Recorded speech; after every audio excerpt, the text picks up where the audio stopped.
आपण जर आहे तर आपण देवाच्या अंतर्गत होता. आपण स्वरूपानं ब्रह्मच आहोत. स्वरूपानं ब्रह्म आहे एवढं तरी कळलं तर फक्त परमार्थातला 25% आपल्याला आशय कळला असा त्याचा अर्थ आहे.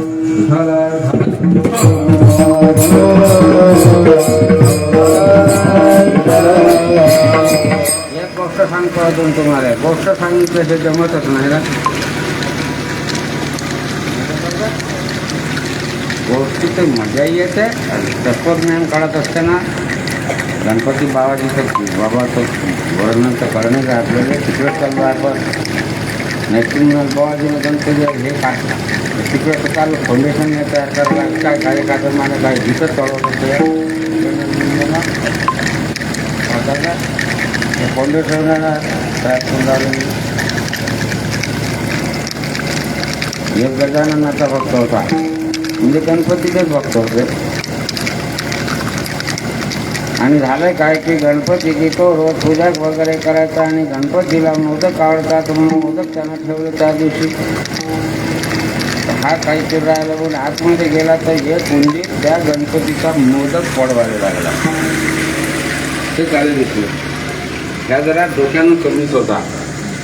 याला वाटलं का गणपती हे जर दैवत श्रेष्ठ असतं तर उंदराला यानं मदत पडू दिला नसता. गणपतीपेक्षा उंदीर श्रेष्ठ.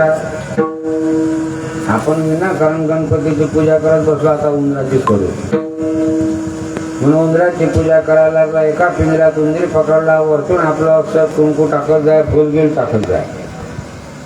असे काही दिवस गेले. मग एक दिवस त्यानं पाहिलं का एका मांजरीनं उंदर पकडला आणि ते तोंडात घेऊन पळाले. याला वाटलं का उंदीर श्रेष्ठ असता तर या मांजरीने याला पकडलं नसतं म्हणजे उंदरापेक्षा मांजर श्रेष्ठ आहे. म्हणून मग तेव्हापासून मांजरीची पूजा करायला लागला. मांजरीची पूजा करण्यात काही दिवस गेल्यानंतर एक दिवस झालं काय का त्या एका मांजरीनं कुत्रं पाहिलं ना भाऊ पाहिली उठून. याला वाटलं का मी मांजरीची पूजा करतो मांजर हे कुत्र्याला भेटते म्हणजे मांजरीपेक्षा कुत्रं श्रेष्ठ आहे म्हणून कुत्र्याची पूजा करायला लागला. कुत्र्याच्या पूजेमध्ये काही दिवस गेले तर एक दिवस काय झालं का त्या कुत्र्याने त्याच्या घरच्या भाकरी पडवल्या. त्याच्या पत्नीनं काय केलं दरवाजा केला बंद आणि दोघं बसली कुत्र्याला झोडपत. जो कुत्रा बोंबले म्हणजे आला बाहेरून जाऊ ते म्हणायला लागले तुम्ही आता थोडंसं बाहेरच राहा. या कुत्र्याची पूजाच देतो म्हणे. ज्यानं विचार केला का आपली बायको कुत्र्याला मारून राहिली म्हणजे कुत्र्यापेक्षा आपली बायको श्रेष्ठ आहे. आपण फालतूच दिवसाचा बावले म्हणजे आता बायकोची पूजा करायला लागला. तिने पाठावर बसले. अगं माझे बायले तुला सर्व वाहिले तू माझी देवी आणि मी तुला भोप्या. देवीचा भोप्या असते असं काही. ते म्हणायला हे काय करतात तुम्ही जरा डोका फिरला तू तुमच्या या की तुम्हाला जगदंबा आहे.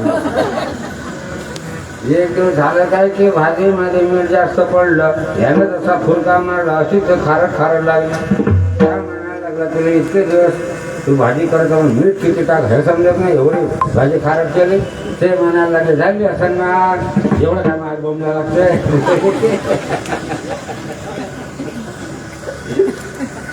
याला राग या बसला होता मग आला मार खाता बसता म्हणे हे ज्या अर्थी माझा मार खाऊन आली त्या अर्थी त्यापेक्षा मी श्रेष्ठ. याला शास्त्रीय भाषेमध्ये विसमाधी भ्रम म्हणतात. चुकीच्या मार्गानं गेला पण अनाशेत गाव आलं. समाधी भ्रम आणि विसमाधी भ्रम असे दोन प्रकार आहेत शास्त्रामध्ये. आता तिच्यापेक्षा मी श्रेष्ठ आहोत पण मी म्हणजे कोण. तो गेला गुरुबाबाजीकडे एका महापुरुषाकडे. बाबा मी कोण आहे सांगा. म्हणे तू नत्वम देहो नेंद्रियानी न प्राणो न मनो न धीर. आपण ज्या वस्तूला जाणतो त्या वस्तून आपण वेगळं असतं. ज्या अर्थी आपण देह जाणतो माझा देह म्हटल्यानंतर देह वेगळा आहे माझा म्हणणारा वेगळा आहे. या देहामध्ये जे अखंड जे स्फुरत मीपणाचं ते मीपणाचं स्फुरण जिथून स्फुरते ते आत्मतत्वच तू आहे.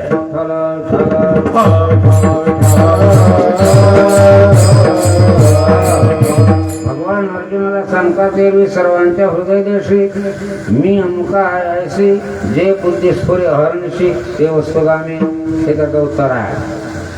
आपण स्वरूपानं ब्रह्म आहो तुका म्हणे हा तो परब्रह्म तुका म्हणे हा